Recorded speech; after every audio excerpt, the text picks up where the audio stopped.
Hi everyone, my name is Mike and welcome to the latest video. Today we took out a BMW R1200C, which is probably the first cruiser style bike that BMW produced back in the 90s. You've got just myself and Stuart on this one, so it's a bit of a quicker video we've done, and we've taken the bike out from Breton Motorcycles, which is run by our good friend Russ Campbell. So thanks Russ for trusting us with this bike. So as I said, yeah, it's a BMW flat twin telelever front end, but it's in a cruiser style, and it's from that era, the mid to late 90s, when BMW's quality was top notch. So it's a real quality machine. You can see some from the beauty shots that I've done. You can see how nice it looks. But yeah, we had great fun on it. It's a bike that, and I think we talk about it in the chat later on, but it was used in one of the James Bond films. But yeah, it's a different bike, something you don't see an awful lot of. I don't think it was a massive seller, but yeah, we had fun on it. We enjoyed it. It's something that we don't normally ride, but yeah, good fun. So yeah, thanks Ross, and thank you guys for watching us. And please drop us a like and subscribe if you think we deserve it. And got plenty more coming up. We've done last Saturday. We did a video on the Moto Guzzi the Moto Guzzi Stelvio, and we're comparing it with my brother's V85 TT. So that'll make an interesting one. And in the afternoon, I had access to the new Kawasaki EV machine, the hybrid bike, which was really interesting. So I've got videos in the can, just editing those up at the moment, so they'll be following on closely. And I've got plenty more. If we can get the weather to play ball. We've had a pretty useless summer this year in the UK, but never mind. So yep, thank you very much, and as always, on with the show.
Oof. Okay, so that's over the level crossing. So this is me, Mike, riding the bike now, and it's quite sprightly actually. For such a big cruisery looking bike, it's quite nimble on its feet. So it's very comfortable in the normal cruiser way. Feels very similar to the Fat Boy Harley that we rode. Maybe the feet aren't quite as far forward, but engine is really torquey. It's tuned for low down torque, and it excels on these little roads. Just winding it on, and for any of our overseas watches, that's what we come across all the time. Lots of heavy duty farm machinery on these roads, so you have to be a bit careful. But yeah, as I was saying, yeah, the torquey engine's lovely on these little roads where you just kind of you're just surfing a wave of torque. But what surprised me is the chassis. Handles really, really well. It's got the telelever front end and the paralever rear end, like most BMWs of this era, but it just hangs together so well. And the other thing is the brakes on it are really, really good. So dynamically, it's a cut above other cruiser bikes, certainly of this era. So it didn't sell massively well, I don't think, but I think they aimed it at the wrong market, really. I think they aimed it at BMW riders, and it was considered a bit odd, really. But looking back at it now, it's like one of those bikes that, you know, there's been quite a few over the years. When they came out, they kind of, people looked at them and shook their heads, but you know, give them a few years and they actually make a lot of sense. And yeah, this is, you know, talking modern bikes, competition now that wasn't around then would be things like, you know, the power cruisers, the Ducati Diavel, the Triumph Rocket 3, even to a certain extent the BMW Cruiser. But you know, this is obviously hasn't got the same sort of performance of those bikes, but it's kind of one of the first bikes of that genre. So as I said, it's a really nice place to be. Didn't take it up above about 70 miles an hour, but the screen seemed to work very well. Very powerful brakes. As you can see, the light's actually flashing, so the reason it's flashing on the dash is they've done a ABS delete on this, because a lot of ABS bikes from this era, which is I think 97, did have ABS failure on them, so it's just been deleted on this model, so that's still got to be sorted out. I'm not sure if Ross is going to put a new ABS pump on it or what, but if you're interested in purchasing this bike, give them a call, and that's something for negotiation. But yeah, we're on the border of Wales and England here, just popping in and across the border, so lots of lovely roads, and it's just really nice. I don't know if I'd own one. I've owned lots of different BMWs in the past, and it would be a lovely bike. If I had a big garage and I had enough money, this is the sort of bike that, you know, you can take your loved one on the back and go out for a lovely Sunday's cruise. Very comfortable. This one's got the dual seat option on it. I think standard they just came with a single seat, but just really nice place to be. You know, it's not going to set the world on fire, but it's lovely looking from a quality point of view. I suppose it could be a bit of an acquired taste, but I actually like it in this colour. They did make the white ones, which are used in the James Bond, and I don't think they work quite as well. So, but yeah, really nice. So just coming into the little village of Dodleston here, which is just over the border into Wales. And yeah, it's one of my favourite little villages. It's very rural Cheshire, and there's a really nice pub in the centre of the village, and in fact it's where Stuart and I have our chat. So I'm just about to pull into it now, and see you in a second for a chat about the bike.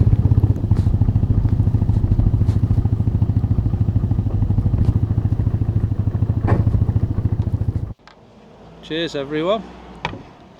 We're on the Doom Bar as the Wainwrights had run out. That's right, yeah. 1 pint only. Safety first.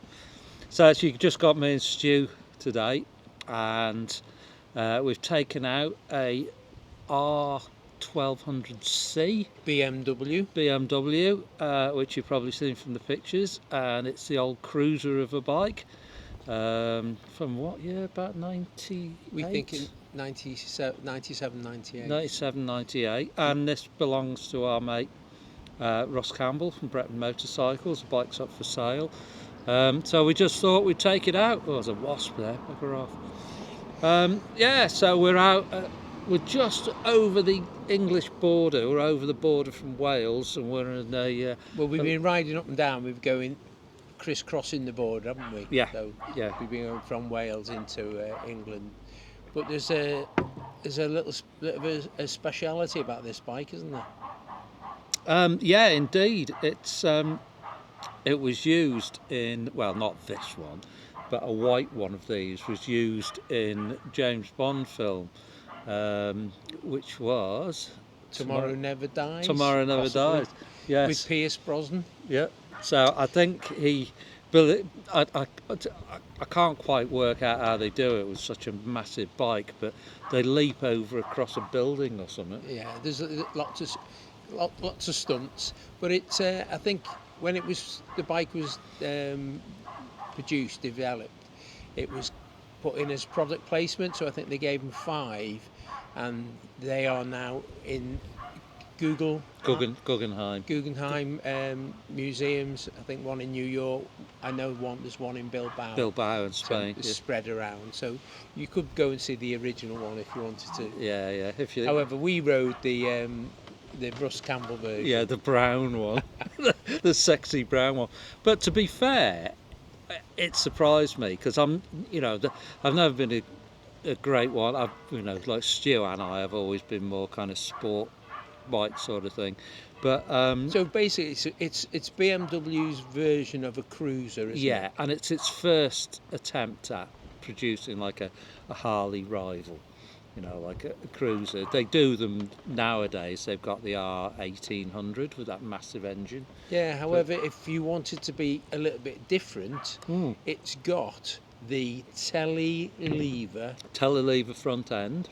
And when you look at it, and now there's quite a few bikes that BMW range that have this telelever. Well, they're phasing them out now, but they've still got it on the 1200 GS. Now, when you look at it from an engineering point of view, it's quite amazing.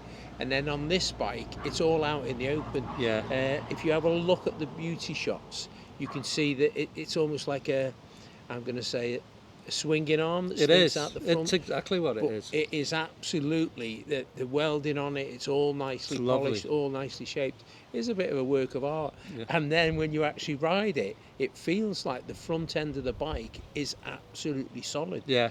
But what it is, it's riding up and down, isn't it? It is. It's. I've owned a couple of telelever BMWs, and it's almost like automotive. It's like car suspension, and you can brake into corners, you can trail brake on it. A lot of people don't like it when they get on it for the first time, and it does take a bit of getting used to. But I've been riding them for years, and I really like them.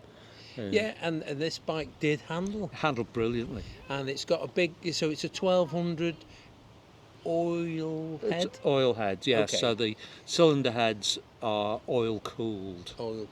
Yeah. So it's a 1200 full valve head. Full valves. Yeah. Full valve head. Yeah. So it's got really low down grunt. It went well. Handling wise, the only thing I was doing was, because your feet are forward, you're looking down, and this one has actually got engine bars on it. You sort of, as you're cranking it, because you're doing a good speed, as you're cranking it over, you're looking down thinking, when am I going to hear that scrape? It's probably way off from what we were doing. I was thinking that because it does handle so well, and it's got so much low down torque. On country lanes like we've been on today, you can get a bit of pace going on it. And it was a nice place to be when you're sitting there. The only thing with BMW, and this is probably get some comments up, is they do things a little bit differently. So when you get on it, you've got 2 indicator buttons, one at either side, and then on the right hand side you've got a cancellation for both. Yeah.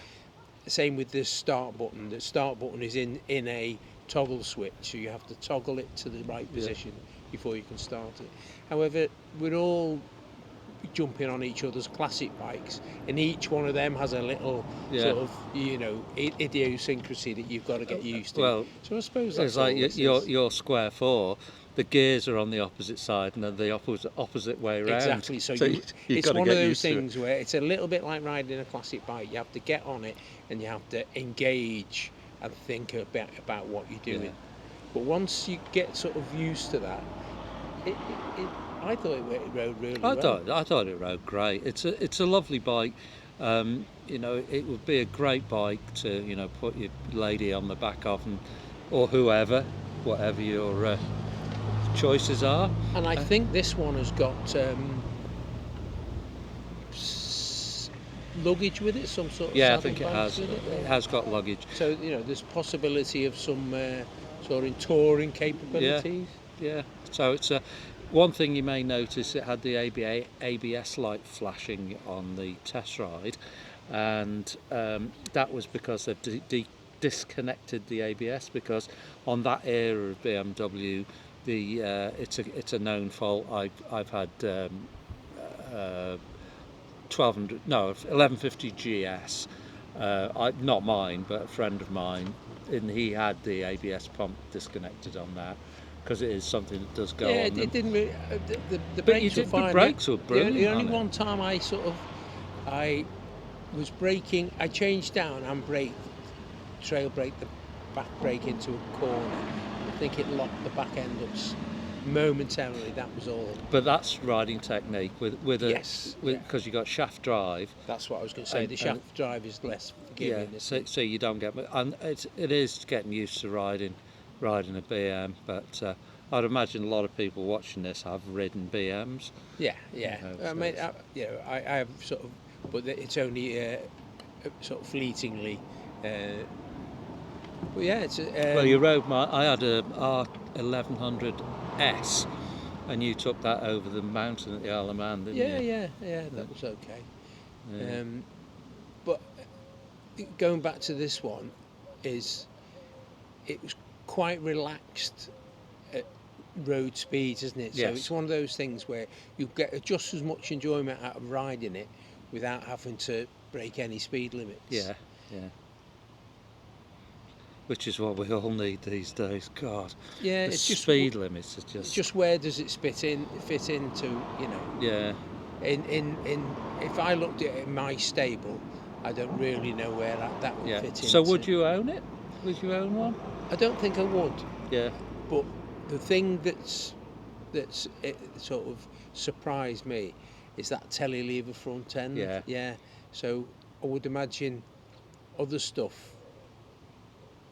you could probably reap the benefits of it a little bit more. Yeah. Do you get what I'm saying? I know exactly what you mean. Because since riding it, because I'm right, I don't know if you can see in the background, but I'm on my Ducati Multistrada, and just riding that BMW, I haven't ridden a telelever front end for 2 or 3 years, and just getting back on it, I thought, this is so easy, and it's got me thinking, you know, because there's a few things going wrong with my Multistrada, and I was thinking, I'd love to just get back on something like an R1200R or even a 1200 GS. And they've all got that, have they? They've all the model of R1200R I'd look at, the twin cam, that has it, but the later ones didn't. Yeah. But I just love it. I just love the way, because I'm not. So you would have the Boxer engine. I'd have a Boxer engine, have a telelever front end, but not necessarily in that 1200C package. This is the other point I was going to make about this bike. It's not a light bike. No, it isn't. However, because of where the weight is, because we were moving it, I don't know whether there's some ride-by shots where I'm coming down a little lane, basically almost single track. Yeah, I do use it in the We were intro. turning it round and we were setting it up for beauty shots on that same spot, and it quite manoeuvrable. Yeah. Because of the way the weight Low is. centre of gravity, yeah. And that's what makes it handle well as well, you know, like on these little, it really surprised me on these little twisty roads, because we've ridden a few Harleys on these roads, and well, they were great for different reasons, though nothing like this. It's just easy. Engine wise, I like we went out on a Fat Boy. Yeah. And engine wise, I did like that engine, but engine wise, I think I prefer the Fat Boy. No, yeah. I prefer this. Oh, you prefer this one? Yeah, okay. The sort of delivery and the way it is. Yeah. It's that sticky out bits that, you know, like I said, I was going round, I was like, oh, any minute now. Yeah. Well, as I said, I've been riding them for years, and I've never decked one. I did a track day on my GS and fell off the bloody thing, and I've now got 9 pins in my ankle. Yeah, but Helmut Darn used to race it. Yeah, the Isle of Man. Yeah. And they had the Boxer Cup alongside the MotoGP bikes. I don't know if you remember. They used to race them, and like all of they used to go like the clappers. But yeah, as a sort of aesthetically, it's quite a nice bike. It is nice. You know, it's odd. It's odd looking, and it didn't sell that well when it was new. But looking at it with a fresh set of eyes, it does. You kind of get it. So if we work out what if we say it's a 98. Yes. You know, we're talking about an old bike here. It is an old bike. It rode like something that you could probably say, yeah, you know, was equivalent to a modern bike. Well, there's a lot of modern bikes that don't ride as nicely as that one. Yeah, and it's and that one's in really, really nice condition. So. Did you see what miles was on it? Can you remember? No, I could probably look at my pictures. And yeah, but it just rode really well. You know, it's not one of those where you have to say, be careful with this, be careful with that. You have to, everything on it worked. Yeah, everything besides the ABS, but yeah. Like I said, braking wise, it was never found wanting. Nah, so we were looking at a few bikes in the in Russ's showroom. What caught your eye? There's a few in there. One of the upcoming ones I'd really like to do is he's got a Buell Ulysses, and I've got a Mark 1 Multistrada, and I thought it would be ideal to do like slightly odd, slightly ugly, but ride really well bikes, because I know the Ulysses rides really well. Anyway, all right, well, thanks very much for watching, and we'll see you next time. Yeah, we'll see you next time. Thanks.